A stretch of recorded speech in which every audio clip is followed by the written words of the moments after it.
General గానే creative people ఒక లోకంలో ఉంటూ ఉంటారు, వాళ్ళ లోకంలో ఉంటూ ఉంటారు. అలాంటిది ఇలాంటి ఒక మాగ్నమ్ ఓపస్ తీస్తున్నప్పుడు ఇంకా ఆబ్వియస్ గా మీరు మునిగిపోయి ఉండాలి. బట్ ఈ బయట ప్రపంచం ఏం జరుగుతోంది, ఎవరు ఎలా రియాక్ట్ అవుతున్నారు, ఏమనుకుంటున్నారు, ఎలా ఎదురు చూస్తున్నారు, ఇవన్నీ మీ వరకు చేరవేసేది ఎవరైనా ఉంటారా? చాలా మంది ఉంటారండి. అసలు బయట ప్రపంచంతో కనెక్షన్ తెగిపోతే it is very difficult to survive. అవును, నాకుంటుంది. మా సాయి గారు ఉన్నారు, మా సాయి గారు వచ్చి చెప్తారు, మా ప్రొడ్యూసర్ వచ్చి చెప్తారు, నేను ఎవరిని కలిసినా చెప్తా ఉంటారు, మా ఫ్యామిలీ ఫ్రెండ్స్ అందరూ కూడా చెప్తా ఉంటారు ఫీడ్బ్యాక్.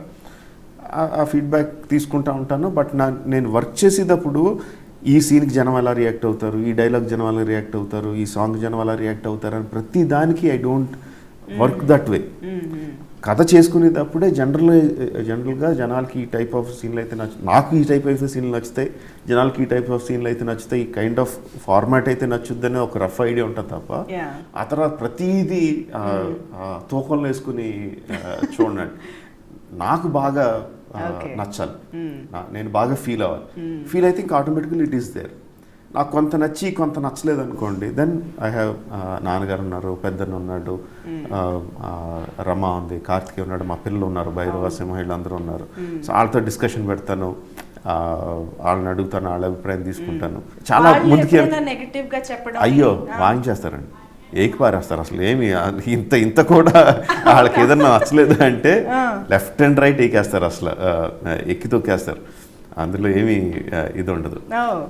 సో వాళ్ళ అభిప్రాయం తీసుకుంటాను. సో ఐ హ్యావ్ అంటే అందరూ కూడా చాలా జెన్యూన్గా చెప్తారు, వాళ్ళ సొంత అభిప్రాయాన్ని చాలా స్ట్రాంగ్గా చెప్తారు.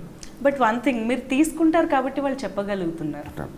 ఆబ్వియస్గా అండి, ఎందుకంటే చెప్పినా తీసుకోగలిగే వాళ్ళు ఉండాలి కదా. అండ్ నేను ఎవరు చెప్పినా వింటానండి. మా యూనిట్లో ఎవరు చెప్పినా సరే వింటా. అది కరెక్టా కాదా, ఎందుకు చెప్తున్నారని ఒకసారి ఆలోచిస్తాను. నాకు నచ్చితే I don't hesitate to incorporate. నచ్చకపోతే అందరూ మా ఫ్యామిలీ అందరూ చెప్పినా కూడా నాకు నచ్చింది తీసేయమంటే తీయనండి. నాకు నచ్చింది తీయమంటే అస్సలు తీయను. ఏదో చెప్తున్నారు కదా అని ఎంత చెప్పినా నాకు నచ్చితే మాత్రం అది ఉంటుంది.